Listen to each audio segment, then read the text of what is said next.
अंग्रेजन बहू और बेचारी भोली सास।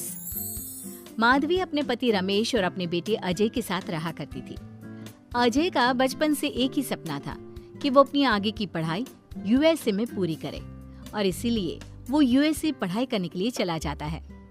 3 साल बाद जब वो अपनी पढ़ाई पूरी करके आता है तो अपने बेटे के आने की खुशी में माधवी उसकी पसंद के कई तरह के पकवान बनाती है और जब घर की डोरबेल बजती है तो माधवी अपने पति रमेश को कहती है, लगता है मेरा अजय आ गया है, आप यहीं बैठना, मैं दरवाजा खोलती हूँ।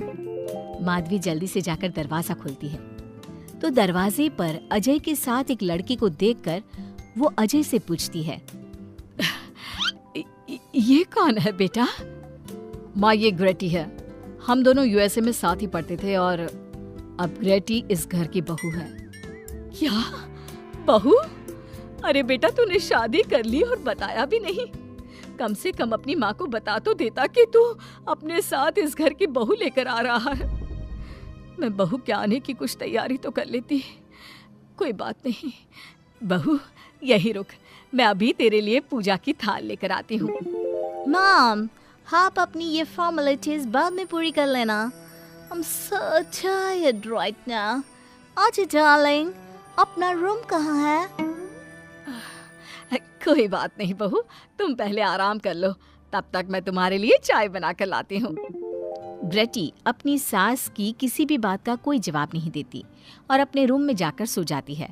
कुछ देर बाद माधवी अपने बहू बेटे के लिए चाय नाश्ता लेकर उनके कमरे में जाती है, जहाँ ग्रेटी अपनी सास से कहती है, हाँ चाय, आ चाय। क्या हुआ ग्रेटी?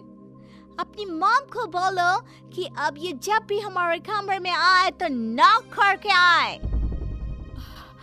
आपसे मैं ऐसा ही करूंगी बहू। वो तो आज ही तुम दोनों आए हो तो मुझे लगा थक गए होंगे, इसलिए जल्दी जल्दी मैं ऐसे ही चाय नाश्ता लेकर आ गई। वो क्या है ना, अजय जब भी बाहर से आता है तो आते ही चाय मांगता है, बस इसीलिए मैं ना ये चाय यहाँ रख देती हूँ, पी लेना, अदरक वाली चाय है। ये बोलकर माधवी वहाँ से जाने लगती है।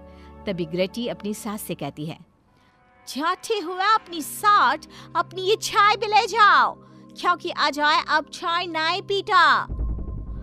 हाँ माँ, जब से मैं यूएसए गया हूँ तब से मैंने चाय पीनी छोड़ दी है। अब एक काम करो, हम दोनों के लिए कॉफी ले आओ, मैं सच में बहुत ज्यादा थक गई हूँ। अरे ठीक है, ला देती हूँ। अच्छा बेटा, तुम्हारे मम्मी पापा इंडियन है या फिर वही अंग्रेजी है? मेरे मम्मी पापा इंडियन हैं, पर मैं शुरू से यूएसए में रही हूँ, इसलिए मैं खुद को अंग्रेजन मानती हूँ। वैसे अब जल्दी से जाकर मेरे लिए कॉफी लेकर आओ और मेरे बारे में इतना ज्यादा इंक्वायरी करने का जरूरत नहीं है। अरे हाँ हाँ, अभी लाती हूँ। वैसे बहू, मैं तुम्हें ना इंडिया के सारे तौर तरीके सिखा दूंगी। अरे क्या हुआ, तुम्हारी परवरिश अगर यूएसए में हुई है, हाँ तो इंडियन ही ना। आपसे ज्ञान नहीं मांगा है, अब कुछ देर के लिए हम दोनों को अकेला छोड़ दो प्लीज, हाथ छोड़ता है। अपनी बहू की बात सुनकर माधवी वहाँ से चली जाती है। माधवी का उतरा हुआ चेहरा देखकर रमेश माधवी से कहता है, हमने इस नालायक को बाहर पढ़ने के लिए भेजा था और इसने क्या किया, बाहर से अंग्रेजन बहू उठाकर ले आया। माधवी, तुम बहुत भोली हो, पर मैं नहीं। ये लड़की हमारा घर तोड़ देगी, हमसे हमारे अजय को दूर कर देगी। देखा, आते ही कैसे रोब झाड़ रही है, जैसे तुम इस घर की नौकरानी हो। तुम उसको बोलो कि तुम इस घर की मालकिन हो और उसकी सास हो, वो वही करे जो तुम कहोगी। अरे आप बेकार में ही गुस्सा हो रहे हैं। बहू यूएसए की है, यहाँ नई नई आई है, उसको यहाँ के तौर तरीके नहीं पता और वो मुझे अपनी माँ मानती है, तभी तो अपने नखरे दिखा रही है। वैसे भी ना बहू बेटी दोनों बराबरी होती है। माधवी, कौन सी बेटी अपनी माँ से ऐसे बात करती है जैसे तुम्हारी बहू कर रही है? मैं बस तुम्हारे कहने पर चुप हूँ, वरना मैं अपने बहू बेटों को आज ही घर से निकाल देता। ये कहकर रमेश वहाँ से चला जाता है। ऐसे ही कुछ दिन बीत जाते हैं और ग्रेटी अपनी बेचारी भोली भाली सास पर अत्याचार करती रहती है। ग्रेटी अपना सारा काम अपनी सास से करवाती और उसी को भला बुरा सुनाती। ऐसे ही एक दिन माधवी कपड़े धो रही होती है और ग्रेटी माधवी को सताने के लिए अपने सारे कपड़े लाकर उसे देती है और कहती है, मॉम्स, ये मेरे कुछ कपड़े हैं, जरा इन्हें भी धो दो।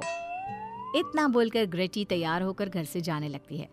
तभी माधवी उससे कहती है, बहू, आज तुम्हारे ससुर के दोस्त के घर में एक छोटी सी पार्टी है। उन्होंने सहपरिवार बुलाया है। मैं चाहती हूँ कि तुम और अजय भी आज हमारे साथ वहाँ चलो और आज ना साड़ी पहनना। मॉम, अभी मैं क्लब जा रही हूँ। रात को मुझे टाइम मिलेगा तो आपके साथ चली जाऊंगी, पर साड़ी बारी नहीं पहनूंगी। ये कहकर ग्रेटी वहां से चली जाती है। शाम हो जाती है।